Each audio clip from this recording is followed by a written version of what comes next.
Lasky looking for that damage, finds him on the Diablo. Diablo forced it back out as their health drops low. The Immortal now is at 25%. Back down, on the Greymane, gonna be the first to fall. But is it ETC? No, that's Malfail up there. A triple. The Leyline used in the back, catching 3 people on top. That followed up by the APOC and the Lurking on. Catching 2, but this time on is gonna be the first one. Wow, did you see that mosh pit? 4-man mosh pit while on a conveyor belt. That was like a regular sushi. There's the lead, catches him in the mud pit. Time trap does pop. Mosh pit goes out. Ruby's still in trouble. Pops to stay a while and listen, but it's not going to matter. Here comes the Boros on the backside. The Duo gets thundered and then stunned. Oh my goodness! The combo! Getting shrunk down, ETC getting killed. He becomes dog food for the Greymane. I didn't think they had a chance. I thought it was all over. We said all or nothing, and they got absolutely everything.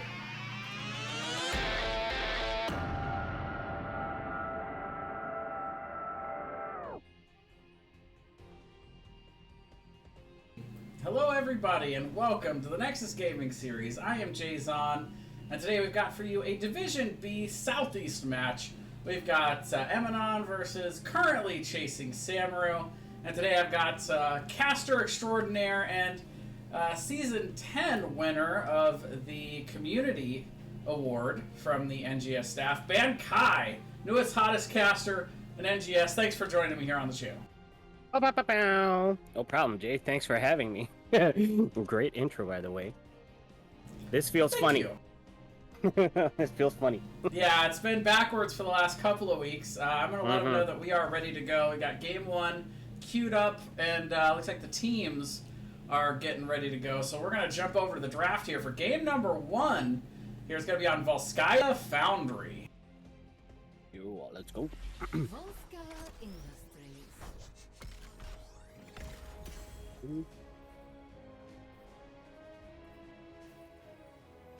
So first of all, want to apologize if you guys hear a little bit of lingering laundry sounds in the background. That load is just about done. Shouldn't plague us into the game, I promise. Yeah. But in the meantime, I see all you in chat trying to waterboard me. I get it. However, have you considered that there's a community challenge right now? You might want to read that. But first, let's go on to the drafts here, Kai. What do you think we want to see here for Volskaya Foundry from these teams? Well, Sky Foundry being one of those maps where we have a lot of toys to play with. So you want some camp clear and macros important on this map as well. And Samuro gets banned out. I was going to say offlane Samuro, and they banned Samuro out ASAP. Generally, you want to see the 4-man rotating mid-top, and leave the offlaners to do their thing. But for tanks, let's talk about tanks. Tanks, I feel, may really strong on this map. They might look at playing that CCS as well. Then maybe Chromie getting banned out. Chromie's a good, strong ban. She's just in a real good position over here. So I'd like to see wave clear, and camp clear. That's what I would like to see on this map. Yeah, and of course, team fight ability always really important here. Sustain on the point is really, I think, what wins a lot of these map objectives and wins the games. People talk a lot about wombo combos, being able to pick your fight, engage hard. But what I really like here is the ability to stay on this point long term, have good sustained healing, and have good sustained damage. Yep, definitely agree with that 100%. 100%. And we're seeing a lot of Cheese being banned out. TLV banned out, Samuro banned out. Like, is CCS known for? Oh, by the way, I don't know if I don't remember which CCS this is, but this is currently chasing Samuro, so they have it in their name, I guess. Yeah, it's another one of those CCS teams, right? There's a ton of them out there. Malcolm are doing a great job with that organization, and that's coming from a few regen boys. We know what a good we know what a good NGS organization looks like. But a lot of those popping up. It's been really fun. But going back to the draft, how about the Vikings ban out here, trying to stifle a little the back row play here from CCS? Definitely, Vikings very strong. I've started to see a lot more Viking. There we go. May Ewok picks it up right away. I kind of expected that May to come out. If not, Ban would definitely get picked up on this map. May very strong, very good place right now. But the Vikings, I've started to notice that a little bit more coming out from a lot of the teams, even our division in C West. They've started, and this is only like one division above that. But people are starting to take advantage of the Viking plays. Apparently, every map is a Viking map now. Yeah, I mean, with the macro heavy sense of the game right now, that's not too surprising. And again, you know, this is B East. It's high enough that you're going to see a lot of really good skill play, but it's not necessarily the top tier of the game either. It's kind of, you know, around the middle. You can still get away with some comfort picks, and you can still get away with some unorthodox play for sure. Yep. Garrosh, another good band coming out there. Like, Garrosh also finding his way into sort of the meta at this point in time when it comes at least to tanks. Johanna has slightly fallen off, so I don't know if they see Johanna played here. Maybe a Diablo coming out since Tychus has been picked up. And, yeah, Hanzo, Deckard. Deckard's kind of fallen off for a good while, though. But now kind of starting to make his comeback again. Yeah, I mean, Deckard, also a really good pick here on this map, though. I like it on Volskaya for the fact that you can throw the potions out onto the point before you have to start engaging on that. So you've kind of got some heals in the bank before you go into these big team fights. Definitely. Ooh, and the variant comes out with the Orphea. I like an Orphea. GG's. I like it. It's over. They win. We're done. Let's go. Beautiful, beautiful. But yeah, this looks like a taunt variant here, and should be interested to see how they compare that with the Tychus. If you can get one of these frontliners, which by the way, May, the only frontliner, and her main survivability is that trait. If you can taunt her out of that before she can get into the ice block, Tychus can knock her down pretty quick, and Orphea's got the burst to finish her off. Yep, definitely. You also got to watch out for those lurking arms by Stukov. All comes down to the Stukov and how well he kind of plays to set all of those things up. A charge taunt coming out from the Varian onto anybody, in fact. Anyone that they catch could potentially be blown up depending on that lurking arm and Orphea's positioning to get that blow. Because Orphea's got to be really close to get her Q off, and I don't know what her W ability is called. But the real purple wave that comes out, chomps you down or whatever. Yeah, that one. All right, Kai. Well, I'm down to 9 water requests now, so I've done a couple of those. But let me quickly catch up here. Aldzeno, thank you for the follow. Water drink, water drink, water drink. Got it. Fujakari, thank you for Fujin Akari, thank you for the follow. Yeah, Fujin, another great caster here that's come on the scene recently. Shout outs. And then Emanon, thank you for the follow. And yeah, if you guys are interested in more Heroes of the Storm content, variety streaming, don't forget to follow here on the channel. Let's get into game number 1 here on Volskaya Foundry. Predictions have also started up. If you're here to support CCS 8, go ahead, drop your votes for them. If you're here to support the new team, new lineup, Emanon, go ahead and drop your votes for them. Well, do you want to go ahead and introduce our blue team, Kai? Sure, let's go ahead. On the left-hand side, in the blue trunks, we got Desperado on the Tychus. We got Glitterbeard on the Stukov. We got that Shamuskin on the Varian. Gecko on the... something really confusing because I can't see who it is. I believe it is the... what am I missing out over here? The Sonya. Yeah, it's the Sonya. And Hydra Hawk on the Orphea. That's your squad in blue, Emanon. On the right, currently chasing Samuro, we've got Cordona going to be playing the Hanzo. Ewok going to be playing that May.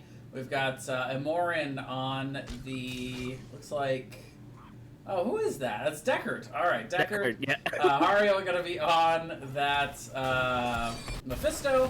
And who did I miss? We got somebody else. Ewok on the May? Gazlo. Yeah. Of course, good old B-Med on the classic game. Mephisto actually a very, very strong pick on this map in particular as well, so that was a really nice pick to close off their lineup. Yeah, absolutely. I definitely like both of these comps. They've each got different strategies, though, Kai. It's going to be... team can kind of impose their will as they rotate back and forth here. Can the side... combo going and get the picks they need, or is it going to be currently playing the map and the as low and the strong sustain? Yep, definitely. Both teams start off their camps ASAP. Sonya had left the lane though for a little bit, so Gas kind of got some waves in there, and then Orphea made a rotation a little bit late. He missed out like one orb. Ewok getting a little bit aggressive here in the top lane, taking a lot of damage, having to pop an early ice block.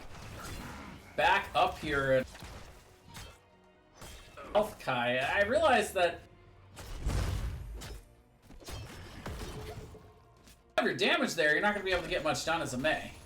Nope, very true, very true. But here they come. Level 4 is online now. So here's where the combo explodes. And Varian, there we go. Taunt coming out onto that Mei, and Mei gets destroyed. Yeah, there's that blow-up potential. Desperado doing a nice amount of poking off the back. It's the kill, but I think Orphea, all of that Yep. nailed him down far enough for Varian to get that last hit. Yep, true. Chomp. I think that's what that ability is called. Chomp. That's Yeah. with either. I am not an Orphea player myself, but yeah, definitely a lot of burst potential here. The side of currently chasing Samuro's challenge this. You know, can they keep themselves out of trouble? Long fights on the point. Yeah, very true. Very true. So they're making a rotation bot, maybe trying to catch that Gas, but Gas spots it out and just walks away. Yeah, B Metaho, a veteran solo lane player, but actually making a rough rotation here. Getting low, the chunk comes in a little bit off kilter there. Oof, so close. Very, very close. Give B-Med risky rotation back to bot. He almost gets picked off, like, oh my god. But Team Emanon's already on the point, channeling it up to 42%. An odd moment to step off the charging. They've got level 7. To get level 7 and then come in before this point is foot here, Kai. Yeah, for sure. Uh-oh. Uh-oh. Oh, Glitterbeard. Oh, no. That's Caught. unfortunate. Yeah, I mean, on the corner of the point, but boy, you gotta be ready to jet there, because May's got the engage to make you pay. Yeah, and Ewok caught that quick too. Like, he just slid right on top of him, and then really, really well plays Blizzard. Kind of zoned him out, and he had to walk through the Blizzard. That was pretty much it from there as he got stunned. Well played, but I don't understand what he was doing. Maybe he was like looking. Maybe he was looking at the mini map. Maybe looking top at his team, what they're doing, and kind of got caught there. That was very unfortunate. But both teams now starting off their fortification camps. Well, Gaslow doing it all alone. 50% channeled for CCS right now, and there comes the force off. Yeah, I'm realizing now my my camera drag button and the push to talk button are the same. Sorry guys. Again, that load, I swear it's almost done. But here's the taunt coming in here right as the point comes down. Ewok in all kinds of trouble though, taking a ton of poke damage. Gonna just barely make it out, sub 200 health this time. But it is gonna be the first protector going over here to the side of... Yep. Playing it really, really risky. Really, really risky. Things coming out onto the protector. Interesting what they did there. Generally, you want to take Triglav A and go all the way to top, get that side wall, get the sippy cup top. But they decided to actually siege mid entirely and then kind of make their way top. Interesting. Yeah, they're going for rather than going for the actual. Cup, yeah, 100%. Hanzo? Wow. What is Ewok getting very, very low, but they are able to knock out the Triglav here while still keeping their the points. They're still keeping their well, I should say.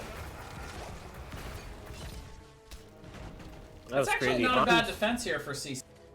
Ultimately, your goal here is to be able to keep your wells and just giving up a couple front walls. That's really not all that bad. But here comes the combos, the big The big damage coming in from the chomps, just constantly coming down from that Eternal Feast. But no deaths there. Or did I speak too early as B-Med gets taunted? Here comes the stay a while on the backside, though, putting multiple members of Emanon to sleep. How did no one die? I don't get it. What is going on? That was a big fight there. They used everything. Heroics are online. I'll go over the side for Emanon real quickly. We got Flailing Swipe. We have Commandeer Odin. We have Wrath of the Berserker, Eternal Feast, and we have Shield Wall. There we go. Now you guys should be able to hear me a little better. Over on the side of currently chasing Samuro, we've got the Gravo Bomb. Stay a while and listen for May. That is going to be the Ice Wall. Just wanted to confirm it for myself there. Along with the Durance of Hatred and, of course, the Dragon Arrow. Yeah, that was a big combo in there. Dragon Arrow came out, Ice Wall came out, Eternal Feast right on top of that. Stay a while and listen, and still nobody went down. Commandeer Odin was like hopping around in the back trying to do whatever he could, but nothing. Nothing. Crazy. Still at 1-1. Oh, here we go. Yeah, big taunt. Ewok taking a ton of damage again. Again, Desperado on that Tychus has good potential to get Ewok low, but is not going to have the finishing power that you'd like. You need somebody that's a little bit more divey. That's why I think Hydrohawk really has the perfect hero for this year, but meanwhile, Ice Wall on the backside trying to stall them out as they look to engage. Big three-man arrow, but look at the swipe coming in from Glitterbeard, making a little bit of room for Hydrohawk, allowing them to heal up. Big Ruby coming in for Ewok, though, going to keep them alive. And just back and forth we go in the seesaw of a fight here, Kai. We got ARAM it. We got to ARAM it. Right? They're all coming in now. 5-man in Mori Reload. There comes a big, huge gravel bomb coming out. Orphea goes down by the tower. Tychus goes down. Sukov goes down. Great follow-up by Ewok over there. The Blizzard right on point, stunning 3 members, and then they go down. Oh, little greed, but no, they're just not going to pay for it. But they are not able to confirm that kill either onto Hariel. Oof. Scrappy team fights we got going here. Very scrappy. I like the way Ewok is playing. He's playing Mei the way Mei is supposed to be played. Really being annoying up in their faces, forcing them to use those abilities. Because at this point in time, he knows that they're getting away with a lot. Oh, great block. Ice Wall onto that Sonya. My God, what a pick there. Yeah, well played. Big rotation and an even bigger Ice Wall there to be able to really cut them off, get that pick. 5 kills to 1, by the way, on the kill count right now. Currently chasing Samuro, definitely winning in the teamfight game, but the macro game, we do have Emanon once again on the point up top, though B-Med is fighting for it here. Yep. Now it's going to be a 2v1 top. It's going to be Tychus variant up against that Gasol, but I really like this rotation coming in. They're coming in from all directions. Ewok right on to Tychus. Oh, he tried to catch the slide. Taunt coming out right on top. Big Gasol gravel bomb coming out. Woo! I can't keep up. Yeah, big swipe coming in to give him a little bit of room once again, but Durant's going to come out and not find any targets. But look out, Mephisto's coming right back into the team, and that's going to be Mephisto falling to sleep, not quite in time to be able to save him. And all that team fighting. Looks like we might walk away with just 1 kill here. Can they get the Deckard? No, they cannot. Jeez, look at their HPs though, 200, yeah, they're all 300. so low. Holy cow. Yeah. A little aggressive. I like it, but it would have been nicer if we saw all of those kills coming through as well, because they're pouring in so much, like so many abilities used, but they can't chunk down anybody. What would you have liked to see on the side of Team Emanon in order to get that finishing blow? Because I feel like Tychus, or maybe Tychus could be stepping up a little further, just so that his damage output also comes in where they can secure that kill. If I was gonna make one change, it might have been Crushing Jaws instead of the Maw. Because what happens when you taunt somebody? Everybody swarms in to try to help that person, and that's when you put down the Crushing Jaws. But that makes sense. But either way, you know, I'm not going to criticize it until we see the result at the end. This is the second Triglav Protector going over to Emanon. Meanwhile, here comes the arrow. CC combo now out onto Varian. The protection comes out, so a little bit of healing. Ice Wall going to slow them up, though. And now CCS taking the fight on the Protector exactly how you want to do it. Fight past this thing because it cannot team fight. Variant falls along with the Stukov. 2-0 for CCS as they are still on the chase here, Kai. Yep, they're chasing after this Sonya. Sonya is getting really, really low that she has to drop the healing turret down. Oh my god, they're still going at it. Ewok stepping up far, and he wants to catch them coming out of this Triglav. Sorry about that, folks. Camera went haywire for just a second there, but still, this is Triglav being burned. So, yeah, they get the top fort out of this, Kai, which is a nice grab, but, Yep. We talked last time we were casting about how teams play the map versus how you're supposed to play the map, right? There's a certain formula that a lot of competitive players play this map with, and the pattern is typically to go after wherever the next objective is. But here comes the next big team fight on this siege point. Hanzo trying to jump out the wrong way, ends up going down on the backside to Tychus. We're going to have a big Eternal Feast on the point. B-Bed super low, going to go down to Gecko, and kills going back and forth. It's 1v2. Ewok's the only one left, and yeah, Ewok's going to have to walk away from this. Just not going to be able to get like, 2v1. Right. But this is a 3. Oh, make it 3-for-5 exchange as Emanon comes in with a big defense of that rotation and invade. Yeah, well, I like the fact that they were 100% committed. Yeah. The moment they saw that rotation come out from the Sonya, they could have backed off, but they just chose like nah. We're committed to this. Let's go. Let's go. And I saw the Eternal Feast got a lot of value over there because it was a close quarters combat. But yeah, still, if they did have that Crushing Jaw, the Crushing Jaw does also give like a slight stun to it. Maybe that could have changed things around. But Hanzo jumped in all the way at the back line and kind of got stuck there first to go down in that team fight, unfortunately. But a big wave now going to be crashing on top. Yeah, a Hanzo in close corridors like that, especially with, I assume we got, piercing arrows at level 16. That is a big factor in those team fights. So him going down so early there, I think is ultimately what cost CCS that team fight. Yeah, because he went down too early. Yeah, if he could have just stayed if he could have stayed back and just kept on like autoing them, or even using his scatter shot, they could have done a lot. But once again, they start fighting at bottom now. Yeah, we are gonna see once again Ewok being just torpedoed super low here by the combo. Yeah. Taunt coming on the backside. Sleep will come out, catching 2, but Varian gets woken up pretty immediately. Eternal Feast comes down though. Gazlo will fall. Durance on the backside of this, not quite able to find any counter kills, but it is going to be a 2-for-0 exchange. Once again, Emanon kind of flexing their muscles here on Volskaya. Definitely, yeah. CCS had to take that fight pre-20s. They tried to get whatever they could. Unfortunately, it didn't work out for them, and Emanon walked away with 2 kills and not losing anybody from their squad. And with that advantage, they go and they sneak out the siege camp for on team CCS's side. Yeah, I like them sieging a little bit here, trying to aid the camp and getting some value up top. They reach level 20, they're going to grab every advantage they can on the map, and I imagine they'll eventually head down to control point C. Often the first opportunity for teams to have a true win condition on this map is right here on this objective. On the bottom lane. Yep, C is what opens up the bot lane. Generally tends to open up your win condition. That's why there's a way you play this map. A goes to B, B goes to C. But then again, some teams just play it however they want to play it, right? And certainly Team Emanon did not do that. They took A to A, B to B, and now they're going to take C to C. Oh, but meanwhile, full rotation here onto Gecko. The root comes down.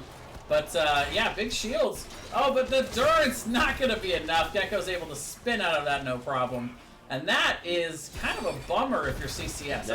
That's a big moment. Actually, is Gecko going to stop the back here? Yeah, B-Med not able to get away.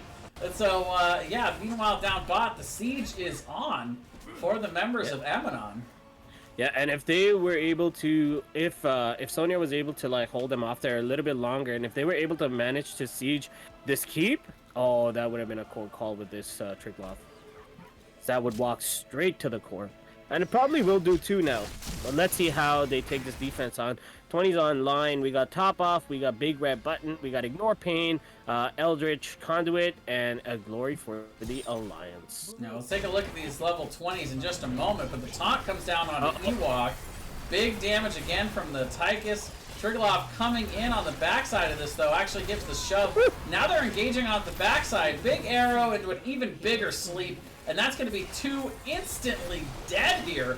Currently chasing Samuro again, understanding that this thing they cannot fight with the Triglav protector, so they get the engage, they get the 2 for nothing, and now they are burning this objective down, Kai.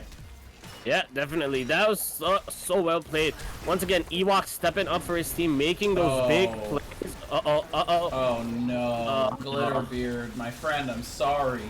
He's not gonna make it out. Hyperhawk might be able to make it out with some Orpheus shenanigans here. Let's see, Is Ewok the is CC still gonna up come there. down?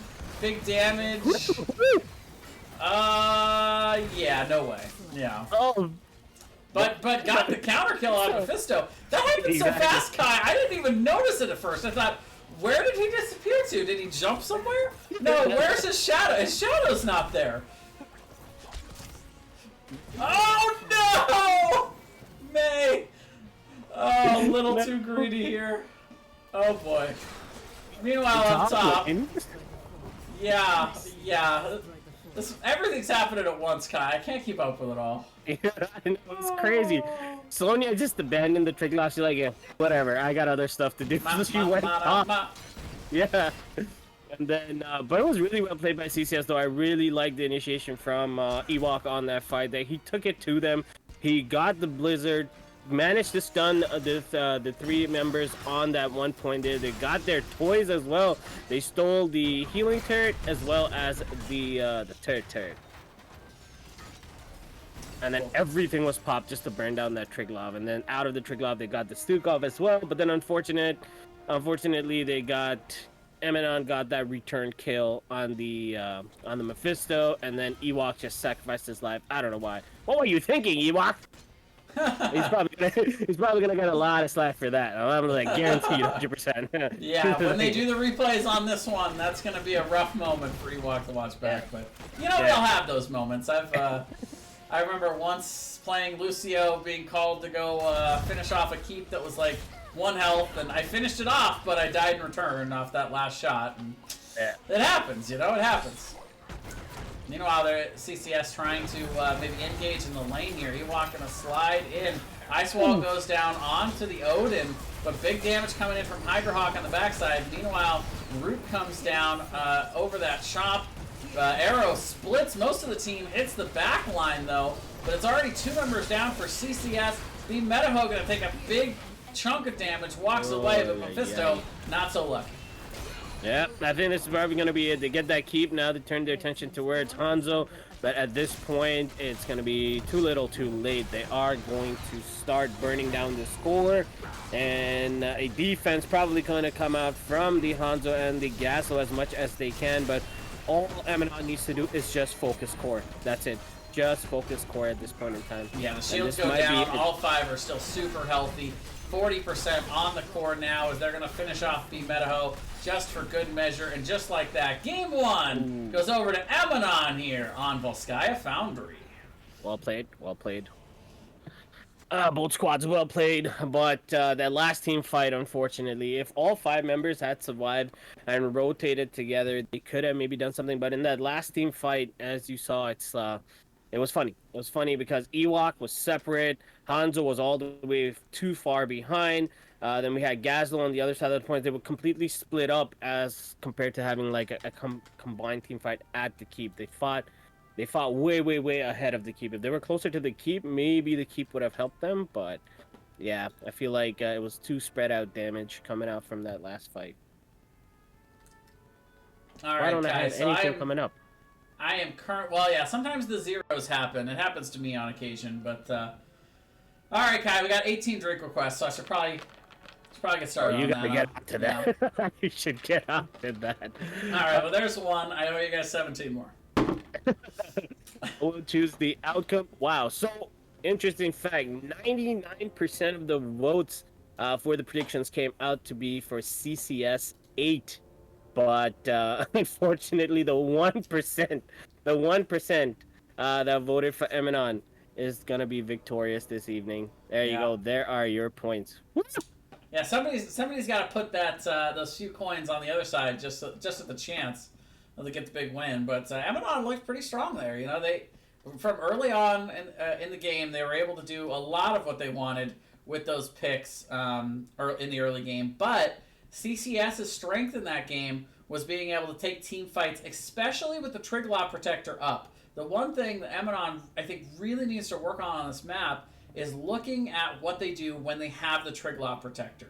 Taking it to the next lane, giving yourself more of an advantage in the next phase of the game, on the next map objective, and being sure not to be in a position where you have your squishy heroes on the outside of the Protector where they can get collapsed on and killed in these team fights. Your Protector's safe.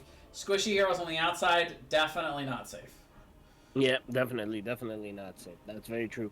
CCS showed that they can take the fights beyond the Triglavs. A lot of the teams, like, they get scared of it. They're like, nah, let's just attack it as much as possible. They got the objective. It's a big robot. It's scary. No. Exactly. But no, it's like, really no. not good at team fighting. It doesn't help. Nope, it not does at all. great siege damage, but that's all it does. Is it does amazing siege. That's very, very true. Val says it felt like currently chasing Sonya for a moment there. Nice. Yeah, at the end, yeah, they were chasing that Sonya in that last fight. That was crazy. But you know what? They're still in it. It's only game number 1. Game number 2 most likely will be coming up shortly. So CCS 8 does still have an opportunity to maybe take this to a game number 3. It will be really, really awesome if we did go to a game number 3 because we are hungry for casts. Yeah, we're hungry for matches. We just like to watch, you know? We like to play, but we really like to watch. That's why we're here. Yep. And best part about game number 2 coming up, Kai. Best part. The washer's done. We're good. Oh! No more whooshing. Alright, so let's take a quick break as we set up for game number 2. We'll be right back as soon as we go into draft. Don't go anywhere.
right. Game number 2. We are in draft, ready to go here.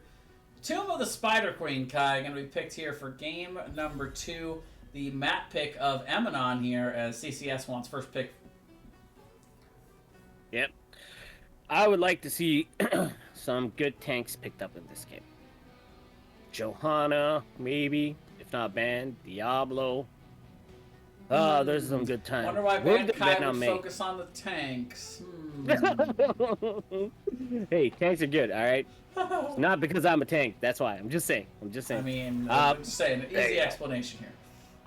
There you go. Johanna, banned out. They're not gonna deal with it. But you know who's really, really good here too for like infinite poke is Junkrat. They want ban a Junkrat. If somebody plays it, I don't know. That's a pretty good call. I like that. Yeah.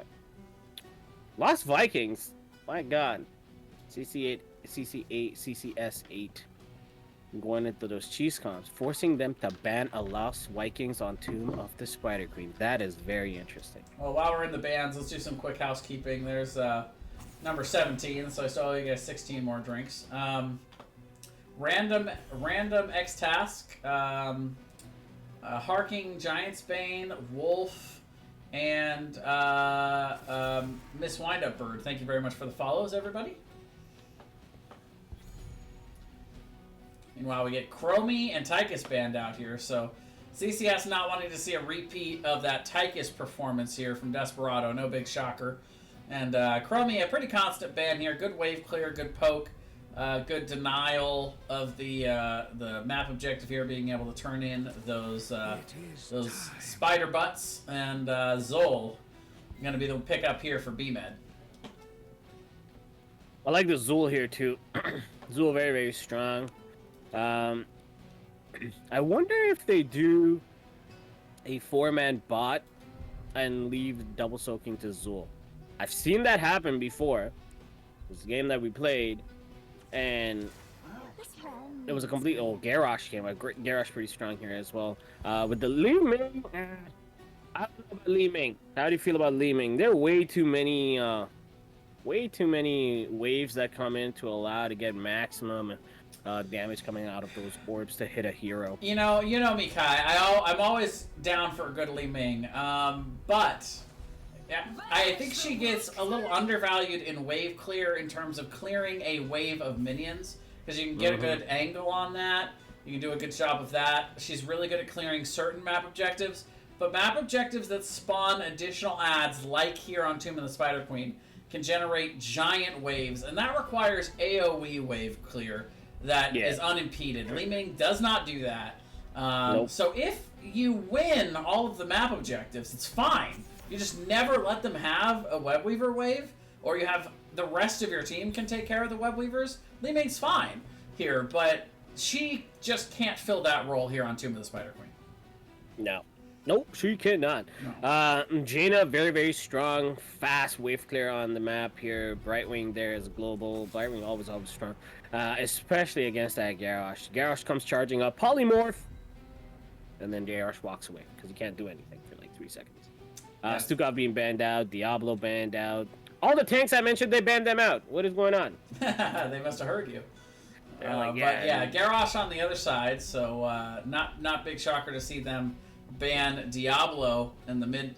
I mean, Garrosh can be a pretty good Diablo counter, but if they don't want to deal with that because of who they're playing on the back line, like a Zul'jin, who gets dived very hard by something like a Diablo, that ban totally makes sense. Makes sense. Makes a lot of sense. And since CCS 8 banned the Tychus, why not? Why not? Yeah, the next Diablo? best auto attacker I think in the game right now is Zul'jin. Tychus super good. But Zul'jin, not only good, but maybe a little bit more versatile. He's not... Zul'jin is better in more different situations than Tychus is, where Tychus is only good at the one thing, which is blowing up one guy at a time. Very true, very true.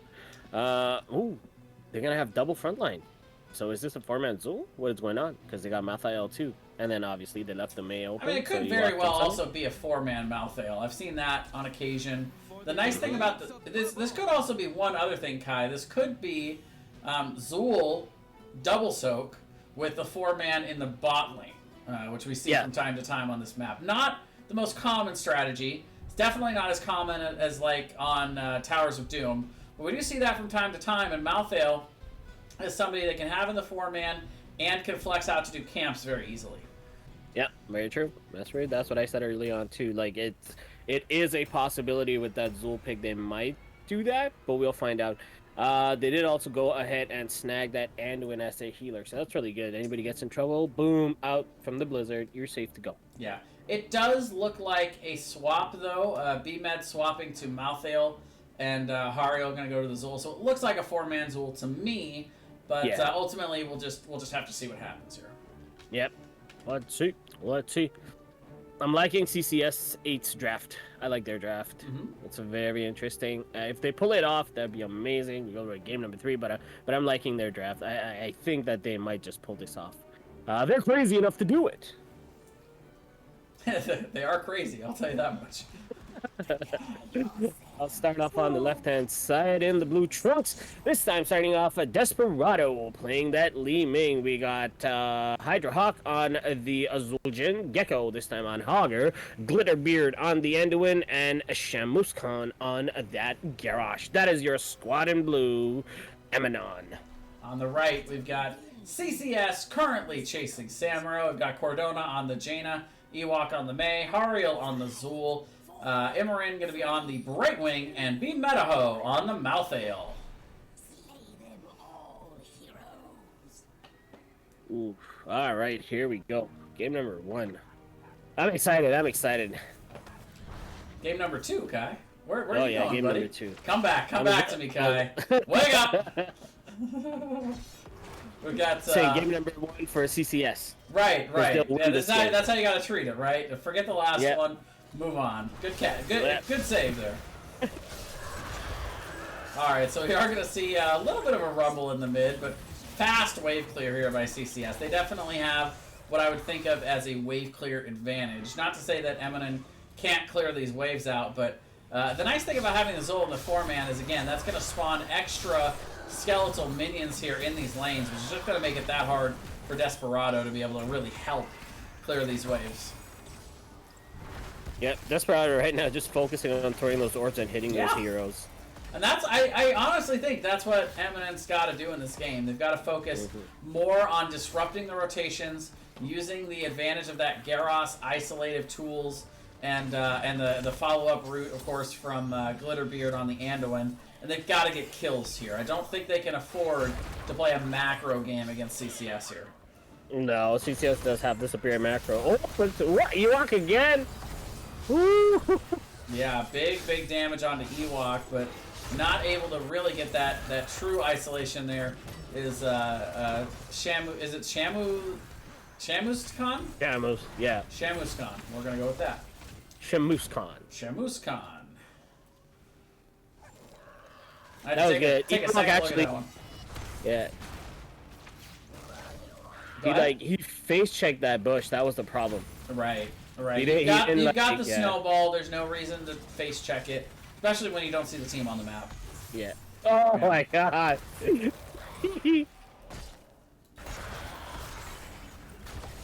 Oh, there we go. Stun coming up from the Garrosh, okay. Blizzard coming up, and then you get another Chastise follow-up by the Anduin, and then a big Li Ming orb. If Li Ming could hit those orbs like in late game with that perfection, my god, then the Li Ming does become super effective. Yeah, but we'll see how it plays out to be. It's looking like Calamity build, but yeah, still those orbs and the cooldown reset is huge. Just barely missing there, but big damage coming out onto the members of Emanon. They're gonna have to consider backing up a little bit here, getting some heals from Glitterbeard before they can charge in again. Ewok, though, kind of chased out of position there. Are they doing a 1-3-1? Huh. Yeah, a little bit.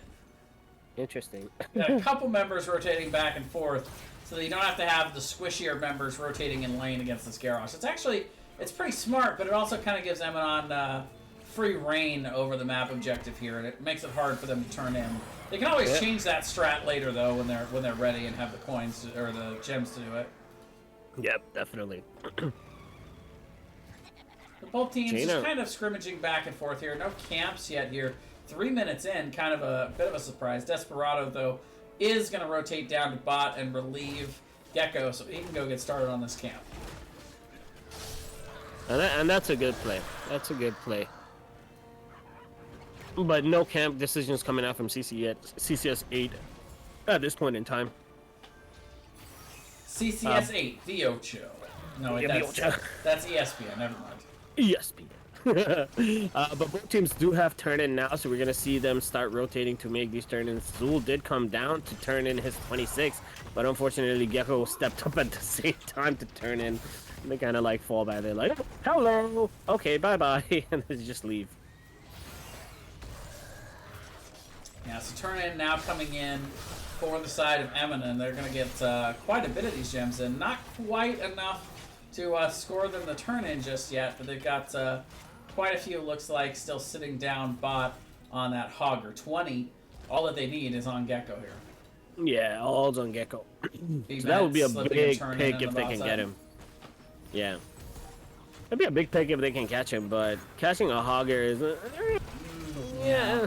Especially when you think of the CC that they have, the both the root from the Zul and the stun from May, those can both be dodged just by spinning out and going unstoppable. So it would be particularly difficult. You'd have to lead it off with a polymorph and really time it all just right. Yep. Mid. Yeah, big damage, but there goes the teleport. Now it's actually Hydrohawk that's out of position. He's going to have to get the leap of faith from Glitterbeard to reposition here. And still taking a lot of damage. On the top side, a couple members kind of going back and forth trying to block. But Gecko actually sneaks up here to try and get some support to get this turn in. But now they got nobody covering bot. Actually, all 10 members are up here between the mid and bot lane now. Yeah. Oh, finally turn in comes in, going in favor of Team CCS 8. Well played. Yeah, they snuck it up top, where you kind of didn't expect them to try.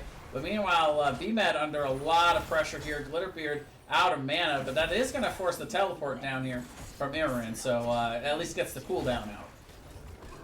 Oh, and Zul caught out up top as well. Looked like he was tossed in there. Well played by Garrosh there. Well, there's first blood going over to Emanon. Once again, map objective here going over to currently chasing Samuro, but that's kind of a rough pick where Zol, your main wave clear, and the guy who's spawning all those extra skeletal minions off of the web weaver clear here, not going to be here for the main push. Yep, very true.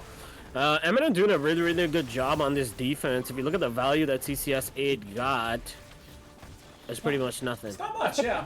Yeah, they didn't get anything some out front wall damage, not some front wall confirmations. Yeah. It's pretty big. Very well played by Emanon. The defense was, but once again, because Zul got picked off, CCS 8 had to back off. Didn't have an option. Ewok. Yeah, Ewok likes living edge on the likes living on the edge. Bay's on the edge. Crazy. He's crazy. We saw it last game. We'll see it this game too. Looks like. Yeah. Level 10s are in here for the side of Emanon. It's going to be the Light Bomb, Wave of Force. That is Hortapult, along with the Taz Dingo and the Warlord's Challenge. Dingo. And for the side of CCS 8, we got Blink Heal, Ice Wall, Skeleton Mages, Summon Water Elemental, and Last Rites. Woohoo! So now comes a turn in for Emanon. Let's see how much value they can get out of their first objective.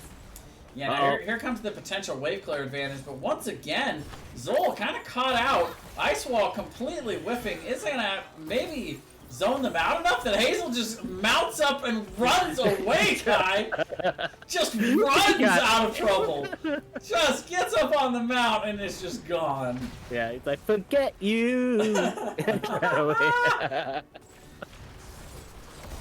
Uh-oh. This is what I'm talking about. This big push coming out from Team Emanon now. Here comes that fight. Uh-oh, Zul got caught out once again. The big taunt coming out, Light Bomb coming out as well. He's still alive in there, but no longer. Garrosh does get him. Tasling will pop this. Well, Blizzard being dropped in the backline. Mathael coming out. Last rights on to the Zuljin. He's down. Li Ming's down. Jaina's down. My God! So much happening. Yeah, two for two exchange. Still a little bit, I think, in favor of currently chasing Samuro, though, because they're able to get the clear onto what was a stronger map objective, a later game, a couple levels later. 50 coins spent, so map objective a little bit stronger. But really here, the winner is whichever side is able to secure the next turn in, because at the end of the day, both teams, neither have actually confirmed a fort, and we're basically still even on level. Ewok, though, getting tossed and taunted, so not going to be able to hit that passive, and that's going to be a big pick here for Emanon. That was a misclick by Ewok because I could see him auto-attacking. Like, he just gave up. He's like, no. Might as well get some damage out before I die. Might as well, yeah. Like... But over for the side of currently chasing Samuro, I don't think we went over their ults yet. Did we? I did, yeah, I did. Okay. I don't know. Yeah. I'm crazy. But both squads did secure their bruiser camps, and actually CCS let them free clear theirs. Very, very simple and straight. Mafal gets caught, tossed, unstoppable pop for him. Hogger still chasing. Big damage coming out onto the Zul. Huge ice wall to catch two in the backline. Can they convert this Jaina right on top of them? For some reason, way too far back in their lining. Mafal goes down, Garrosh goes down, Jaina goes down. What was Jaina doing? I don't know. The big Jaina flank. I don't know. It's something that does happen on occasion, but boy, your team's got to be really ready to get on top of that if they're gonna make that kind of play. But we saw for the second time there, Maltheo getting the kill with the last rites. An interesting mechanic. There's two really good targets for B-Metaho on this team. First of all, Zul'jin, who constantly wants to live at low health, so that he can get a value in terms of the increased auto attack damage from being at low health. But big damage, and the rotation coming in, the invade onto Gecko. Root comes out, but he's able to hortipult all the way back into the fort before that bone prism falls. Yeah, well played. Well played. Emanon now finding their footing. They're taking it to them. Sorry, go ahead. I was saying they're taking it to them. They're not letting them kind of bully them around or anything like that. Yeah, he did lose the bottom siege camp, but he had the rotation coming in from his teammates, but they weren't able to secure a kill. So that's very well played from the side of Team Emanon, and yet they also get the objective turn in. So that's what objective now number 3, 2 going in favor of Emanon, 1 for CCS. Oh, Hydrahawk caught out here. Tazdingo goes down, but I think it's going to be a little too late. There it is. That last rights to finish him off there. Meanwhile, we are going to see Toss as they're trying to go after a second kill here onto the Garrosh, but not quite able to secure it. And they actually get the counter kill here onto the Mei. Yeah, I was going to say, like, Ewok was doing such a good job zoning everybody out, making sure that they could not come and help the Zul'jin. But then his teammates just blocked him in. They just body blocked him and he died. Yeah, so that's going to allow Emanon to rotate to top lane, get a little bit of extra siege here. But now level 16s are in, and they're going to have Zul'jin back a bit faster than Mei. So now the question is, they've got a short window here where they got the level 16 advantage. They've got 5 up. What can they do here, Kai? I would say take a team fight, but it's too late now. It's way too late now.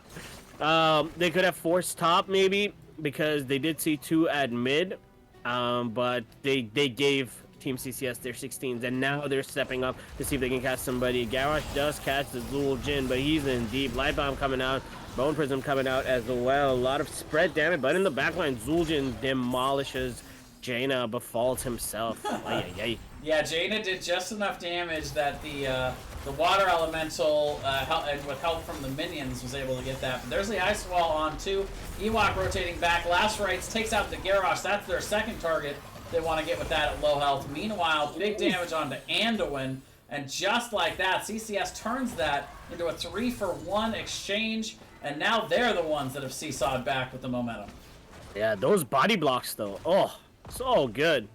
So good from the side of CCS. They played that so well. They were still spread out though. They were still very spread out. Damage was going everywhere, but that was also thanks to the Garrosh, because Garrosh kept tossing everybody in front and at the back. But they did get that Garrosh. Well played on their side though.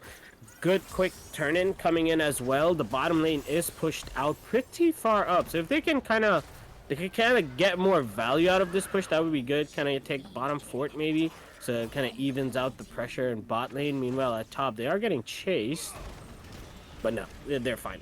Yeah, they're all right. You got Ewok there. Emanon has the blink heal to be able to maybe juke a little bit if needed. But this is a big turn in here. We got big wave in mid, so we've got the camp coming down with the Web Weaver, and this is exactly what I'm talking about. This is a tough wave for Desperado to be able to clear, so it's going to take a little longer. Actually leaves. And it's going to let that wave finish itself off. Meanwhile, up and top, look out. Rotation comes out to stop that rotation to top, though. And Anduin is going to end up falling in the exchange. Maybe a little bit of a greedy rotation here for Emanon, as now CCS really shoving in, really pushing the issue here in the mid game. That was a beautiful ice wall by Ewok. He's really been isolating the other team so well. Hortipulp was used to get away. That's the reason why Hoggers actually survived that fight, but Anduin got caught out there, and then they managed to pick off that Garrosh as well. Very, very well played by CCS. They kind of feels like they're communicating a little bit better right now. They're like, oh, go, go, go. Yeah, and they're able to get the forts down in all lanes now. Some damage onto the front walls in the bottom, and yeah, now it's a free boss with 2 down. Free boss, yeah. And the damage that they have between the Malthael and the Jaina, they'll be able to shred this thing pretty efficiently and get this down before the membership can come up here for Emanon. Yep, definitely. It's theirs to take. A little dessert for their beautiful effort that they put into those team fights. Now, Harriel will make it back out there, no problem. 41. Can you get... Oh, they got the turn-in. Aye. Look at that. There's the ice wall on 2. Garrosh just now coming back up on the back end of this team fight, but the poly goes down. Zul'jin doesn't even have a chance to toss Dingo there, Kai. Just gets blown up. God. That's what that ice wall is for. So number 1 is isolation. If you can isolate a team, do it. Number 2 is if you can catch them and set something up, that's beautiful, and that's exactly what we saw right now. Ice wall followed up by a perfectly timed Blidges. Zul'jin caught in, unable to do anything, and gets demolished. Well played CCS. They're showing signs of life. Yeah, they want that game 3, Kai. They can smell it at this point. Turn-in does go down for Emanon, but this is basically wasted gems. They're gonna maybe push out the lanes a little bit, but without level 20 and without Zul'jin, they really are just not going to be able to take a whole lot of advantage out of this. Nope. I'll go over the 20s for CCS real quickly over here. We got Invisible Friends, we have Shatter, we have Mortal Wound, Wintermute, and we have No One Can Stop Death. So that means Malthael's going to come back after he's dead right away once. Level 20 is about to be locked in. It is going to be Talraj elements for the Li Ming, but wait a minute. Team fight coming in. Trying to zone back is, with that toss there, is the Garrosh. Meanwhile, Root, Hortipulp to get out. Gecko able to avoid that combo. And, Emanon on the run there. CCS taking a strike to try to end this game. And near miss. Once again, it was that ice wall that kind of put them in such a bad spot. He dropped the ice wall, and they all scattered. They're like, no, get out of here. You're not catching us. You're not going to turn this one around, and they got away. But 92 gems on the side of CCS, and now they want to turn in. So we might see this fight go down. This might be the fight of the game. Yeah, let's take a look at the rest of these 20s real quick here. We are going to have Glyph of Faith, No Control, Amani Resilience, and Titanic Might here for the double throw. Well, let's see if that double throw comes in as a factor here. As we start this last team fight, Gecko getting pulled, but it's not enough to save him there as the last rights comes down to finish him off. Taunt on the backside as they try to slow down the advance of CCS, but now it's going to be Garrosh that goes down. 2 for nothing. Make it 3 for nothing. No, May actually getting taken down as Desperado trying to pop off in this one. Hyperhawk's going to give him one more reset, but Desperado's out of mana here, Kai. 3 for 2 all of a sudden. What is going on? No, 3 for 3. Jaina and Cordana there able to get that. But now they're on the wrong side of this. So, did they go on Hyperhawk or Desperado? Hyperhawk checks the bush with his face. Jaina gets the reset though. Gonna die with the last rites, but oh man, Desperado ends up the only one left. And remember earlier when I said that they were gonna need to get kills for this Leeming to have value? Well, Yeah. here it is. Desperado's the last one on the field. Malthea will come back.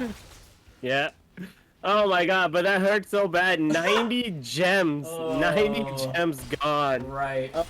CCS started that fight off so well, but then they just kept chasing. They wanted those kills, and Emanon managed to turn that one around hard. They turned it around so well that Leeming. I was convinced that fight was over, and then I noticed that third kill was Desperado killing May, and wow. Yeah. Brought that one back from the brink of catastrophe there for Emanon. Yeah. 100%. 100%.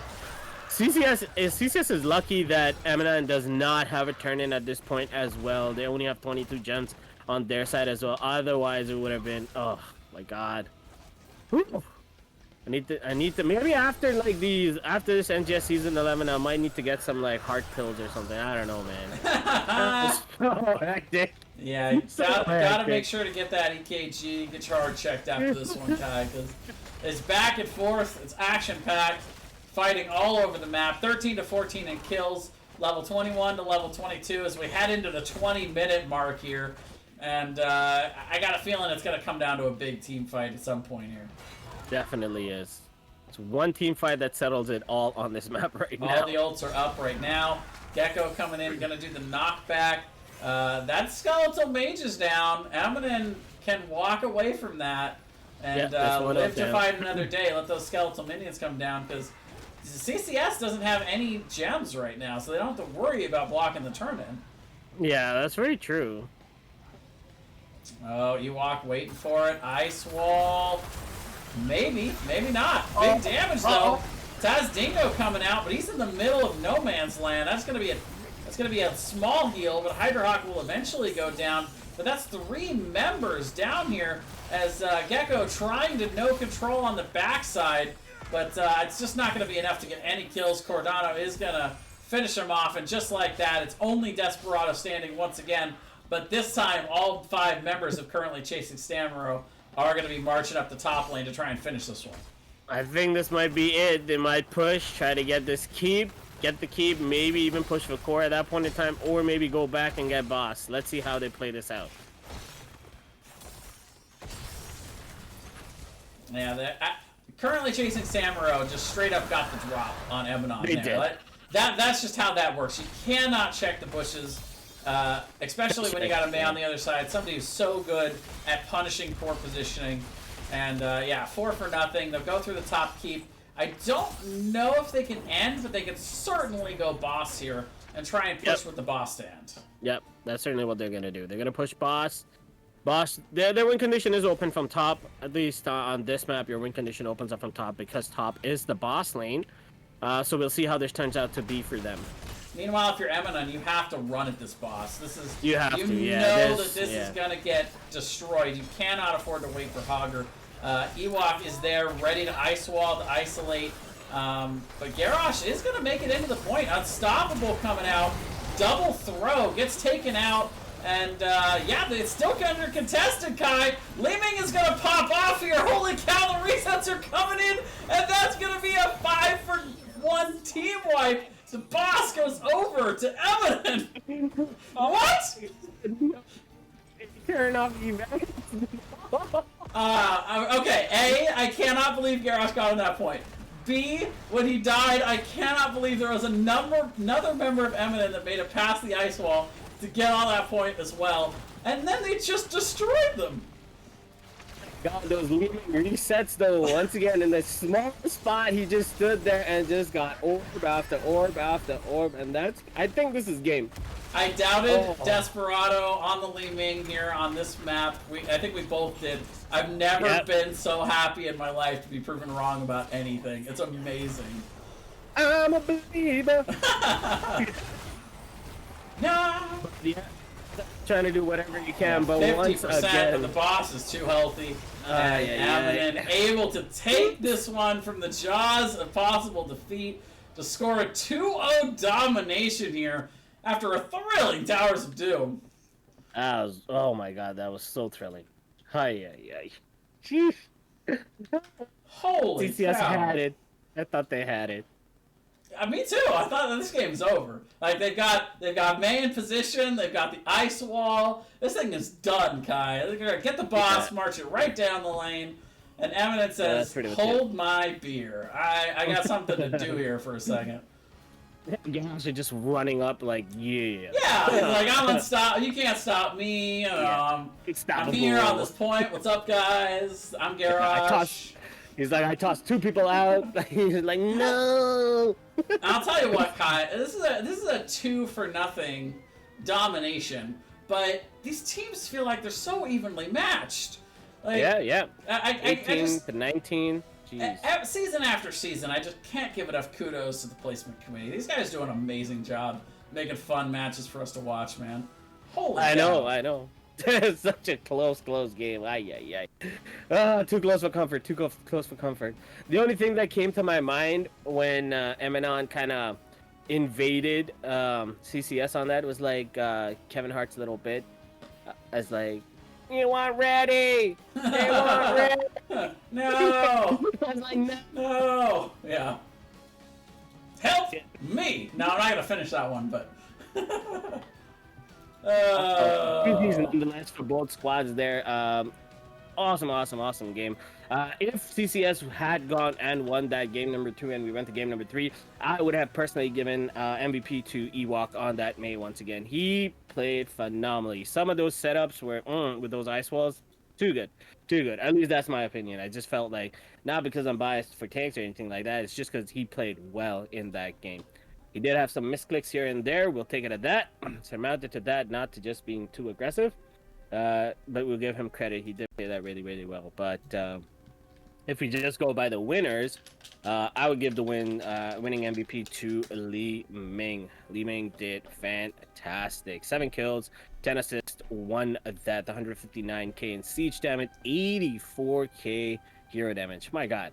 I've never seen those numbers on a Li Ming. Yeah, and this is what I did touch on this a little bit in the early game, Kai. You can't lean too much on a Li Ming on this map to do the wave clear, but Li Ming has good siege, 159k siege damage. Hogger and Zul'jin, they can hold the load of clearing these web weavers. They did a good job of accounting for that, allowing Desperado to do what he does, dealing the hero damage, 84k, blowing people up, getting the kills that they needed, and they were able to pull that one out. It was close. It may not be the strongest strategy on this map, but they made it work when they needed to. Yep, they did. I had no faith. I was rooting for CCS, and I was like, yeah, they'll get it. And then they're like, no. All right, well, let's hop into Lobby 1 for NGS here. We'll do a quick interview with Glitterboard. Sure thing.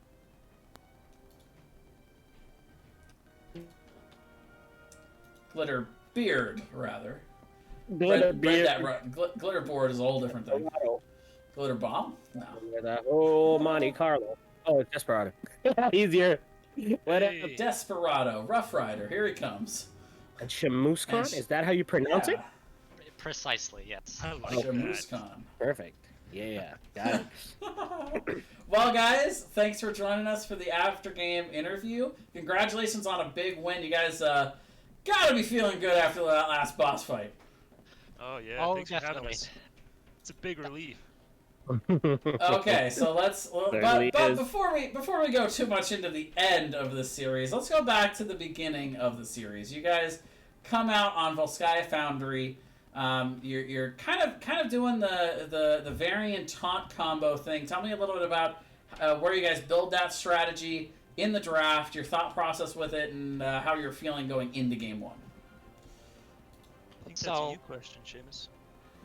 Okay, so I mean, if you watch the replay, we did exactly do a whole lot of variant Stukov shenanigans, because it's not something we've practiced a whole ton, and you know, we've recently actually just kind of swapped roles. So Glitterbeard and I aren't exactly on the same page because I used to be in the off lane, and he used to be the tank, so it's all still a little bit wishy-washy. But we just decided just to go for it because we saw the Mei at that point, and I figured just shattering throw would be good for the Mei, and if we could just blow up the Mei, then the rest of the team should follow suit. So that was my thinking, at least. All right, so you guys are progressing. Tell me a little bit about your guys' strategy on the map in terms of where you're rotating with the map objective once you got those first couple of Triglav protectors. We find that teams normally like to rotate to the next lane. You guys seemed more content to just push with it where it was. Yeah, I think our strategy is pretty basic. We try not to overcommit. We look for our openings once we're able to apply pressure in certain areas of the map and then back off and look for other objectives. It's all really pretty simple, I think. Nothing 4D going on with the planning as far as that strategy goes. We did during bans, I don't know if you want to talk about those yet, but we were pretty careful to take away some picks from B-Med. Yeah, we didn't we be noticed. chasing him all around the map, so... Yeah, they kind of forced you guys to banning out the TLV. You guys banned it out twice. Yeah, so 2 seasons ago, I don't even know if that's how you pronounce his name, but B-Med. B-Meadow, yep. B-Meadow. Okay, so 2 seasons ago we played against him on a different team, and he absolutely destroyed us. So we didn't want to face that again. Fair enough. Makes sense. Yeah, game number 1, you guys kind of took out all the cheese. You took the Samuro off. You took off the TLV. I don't remember what your last ban was.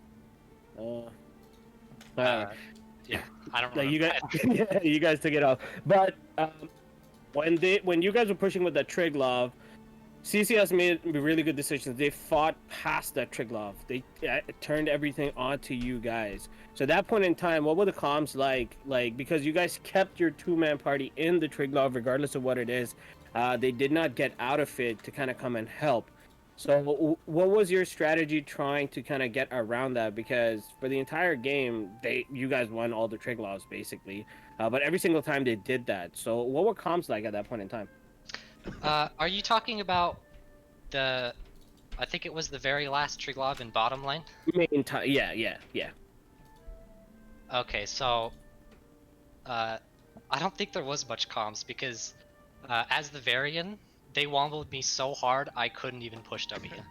Yeah, whenever they pressed past the Meg, we were just all commenting on how they blew us up with their ults or something. So there was really not much strategy or talk about the game, specifically the present part of the game, when like the rest of the team was dead. We were just like, whoa, what the heck? Yeah, kind of laughing. Although so we did put the Stukov in that Triglav because we figured they would dive past and wombo, and I thought that a Varian would be able to live through the combo, but I was wrong.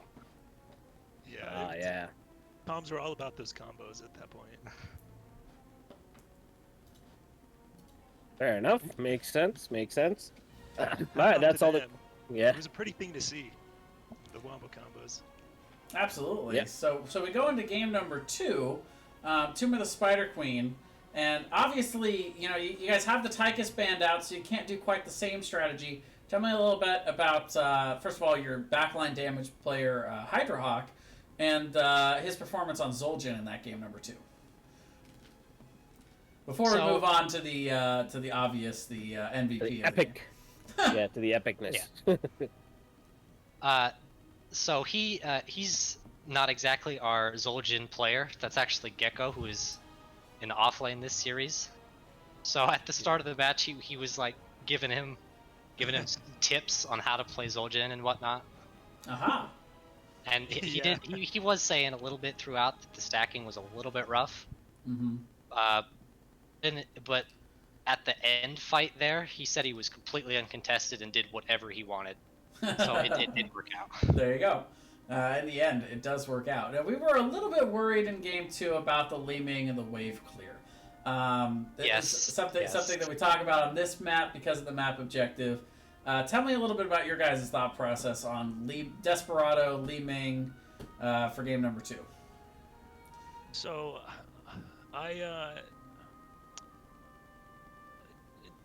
despite what some may believe about my account, I'm a relatively new player to the Heroes of the Storm, and Li Ming just happens to be my second kind of favorite damage dealer, assassin. So, I mean, going in, once we saw the Tychus ban, it was pretty much like, yeah, just take Li Ming. It's your most comfortable role in champion at this point. We chose the map. We wanted a smaller map too, and we liked the Li Ming with the map because there were some closer corridors, right? Tighter corridors, Yeah. and it would open up some opportunities for some good plays and some protection for Li Ming. So that's basically the strategy behind that pick.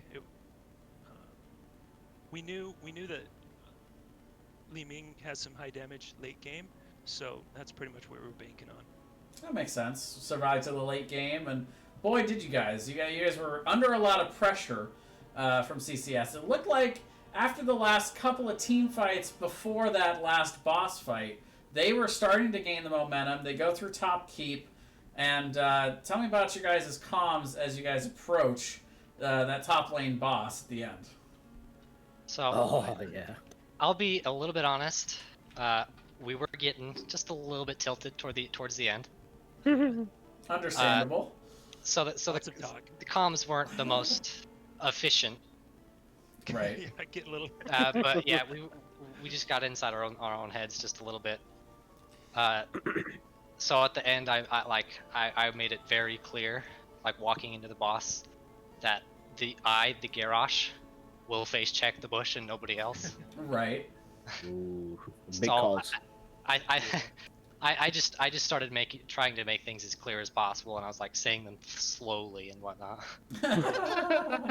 You're like, I will face check bush. Yeah, exactly. A lot of No like that, one super else. Don't follow me. That was a bold play though, because we called it. We For were like, sure. okay, they've taken top keep now. They're gonna definitely go straight boss play. What they have to do at this point in time is that they have to just go straight bum rush boss. Like that's the play that they have to make. Yeah. But you guys did it so well. Ewok put out that ice wall to kind of block off the team. You got away from it, Yeah, and you the Garrosh. like It was like, oh Yeah. no, Garrosh got You just- through. Yeah, you just ran straight on it. You're like indomitable use, and you're like tossing two people off, and then out of nowhere, there are like two more of your teammates on point, literally duking it out, and you're like, what is going on? How is this turning so fast? And Li Meng just stood there at the back. She's like, Yeah, we call that calamity dancing all over the point. That's. Yeah. Can I say for the record how incredibly close that was? Like, I wasn't sure right away whether or not that bar was complete. I had to give Yeah. it I had to squint my eyes a little bit and make sure. 'Cause there was just I thought they got it. little bit of blue left on that bar. yeah, definitely. I thought too. I was like, yeah, they got it. It was like, no, it's still contested. What? And then it. Oh my god. I had to read the words contested over again. That was crazy. Yeah, I'm excited to go Fando. back and watch it. Yep. It was a great one. It was a great one. Yeah. Well, before we let you guys go, thanks for coming in, for doing the interview. I'd like to, of course, roll out the red carpet for you, and if there's any shout-outs you would like to make, now is the time. Well, Shout of out course, to the team. of course, the team. But I always make it a point to shout out you guys, the casters, because it always makes it so much more enjoyable to rewatch. And Thank you. Well, thank two you. casters is honestly much higher than our average of 0 last season. We were very dry last season. Bummer. Yeah, I mean, we definitely appreciate the opportunity to broadcast, have cool content to have on our channel. So I would definitely call it a symbiotic relationship. We appreciate you guys, and it's nice to be appreciated as well. I appreciate that. Yep. Any other shout-outs before we say goodbye to you guys, though? Yeah. I got all I really care about is you guys. Well, thank you. All right. Well, thanks again. Congratulations on the win, you guys. I do hope you do enjoy watching back the VOD later, and looking forward to seeing what you guys can do the rest of the season. Definitely. Thank you so much. Not a problem. Have a good night. Bye. See Bye. ya. All right, Kai, I think I'm going to throw a call back over to you real quick here. Yeah. All right, and we're back. Let's get back over to our lovely portraits here. As we see 2-0 victory here for Emanon. Currently chasing Samuro. Putting up their dukes tonight. Putting up a great showing. I think there's still a lot of potential for this team. Oh yeah, definitely. That was an amazing game that they played, and by no means are they out of it or anything like that. That was a little too close for comfort. Minor mistakes can be tweaked, certainly tweaked, but yeah, I can see them stepping up a little bit later on as the tournament progresses. Yeah, I look forward to seeing them up on that playoff list there. Yeah, well, thanks again for stopping in today, Kai. I know it was kind of a last-minute addition, but you're always welcome here on my cast, and I appreciate you coming in to help me out. No problem. Thank you. Anytime. Thank you so much for having me. So how about your shout-outs for the evening? Where can people find you? Oh, yeah. What do you got going on in your life? The whole life story, whatever you want. I was asking that for other people. It's so funny to be doing it. But here we go. So you guys can catch me on my Twitch channel at twitch.tv/Banky, even though it's spelled like my name says Bankai, but I couldn't get that for Twitch, so it's Banky. Bankeei. There we go. So shout out to Bankai in the chat right now. You guys can go over there, give him a follow, please. Yes, thank you. Yeah, and also catch me right now in another 20 minutes or so. I'm casting again a Division B West matchup actually between Arrogant Nephilims taking on Soak every lane. So that's going to be a great match as well to watch. I'm generally casting a lot of NGS games for this season. On and off, I stream HOTS, but it's mostly just for casting. I really like casting a lot. So I'm always on, always casting. Hop onto my channel anytime. Check out my calendar. You can see whenever I'm on for whatever matches. And yeah. And thank you so much, Jay, once again for having me. Yeah, absolutely. We'll definitely we'll go to the post game screen for a little bit, and as soon as you're started up, Kai, we'll actually host you guys over there. So if y'all want to watch Bankai's stream coming up, you guys can actually just stay here right on the channel and wait for that raid, and we'll just send you over as soon as he's ready to go. Sweet. Thanks so much. But until then, shout-outs for me, I guess, too. I should probably promote my stuff. I've been trying to stream a lot more often lately. Kind of turning into a bit of a variety streamer, not going to lie. Still got a lot of Heroes of the Storm content on here. Planning on doing more casts throughout the season, so if you're looking for more NGS content, this is not a bad channel to follow at all. Currently doing a Stardew Valley playthrough, but that's coming to an end soon. This is actually a new announcement that I haven't put out anywhere else, but starting on Saturday this coming week, I'm going to be starting my Kingdom Come Deliverance playthrough, which is a game that if you guys have not seen before, I would highly suggest checking it out. It's a great story-based game, kind of a more historically accurate to the time version of a Skyrim. Same kind of play style, but just no dragons or magic. So that's going to be a lot of fun that I hope everyone will enjoy. And also doing some Pokemon TCG Online content. So just a little of everything right now. Trying to get more into streaming. But yeah, I've got 3-day weekend coming up. So we'll do a little Friday, Saturday, Sunday fun this week, along with the sprinkling of stuff at night that I've been doing. And I hope you guys can come back and watch more of that. Definitely. Come back. There's more content. We play HOTS late night. Yeah, we got that Stardew Valley wrap. How far are we now? 61%. Y'all got 27 days left to finish that 50K goal. If you're able to get to 50K before then, in terms of the stream points donated, I am going to write, produce, record, and release my own Stardew Valley wrap on my YouTube channel. I don't know exactly when that'll be finished, and I cannot promise to the quality, but I'm going to do my best, and I think it'll be a lot of fun. And then, I'm still going to look forward to it, though. Yeah, it'll be a fun little thing to be able to put out to everybody, should we get to that goal. And then finally, let's give some final shout-outs before we go. Glitterbeard, Gecko Kong, and Hydrahawk. Very, very familiar names from this last match. Thank you guys for the follow as well. And yeah, until next time, I am Jason. He has been Bankai. Thank you all for watching, And we'll see you guys next time. And we'll see you in a minute over on Kai's channel. Yep, definitely. Wait, did you complete all your requests? I'll have to work on those. Here, okay. I'll do one 7 big left. chug. I'll do one big chug, and we'll count it as 3. How about that? There you go. Should be able to hear it. Yeah. I mean, I need to drink more water, so I appreciate it. But yeah. Check out my personal streams if you want to see all of those waters turned in. I promise. We'll see you guys in a bit.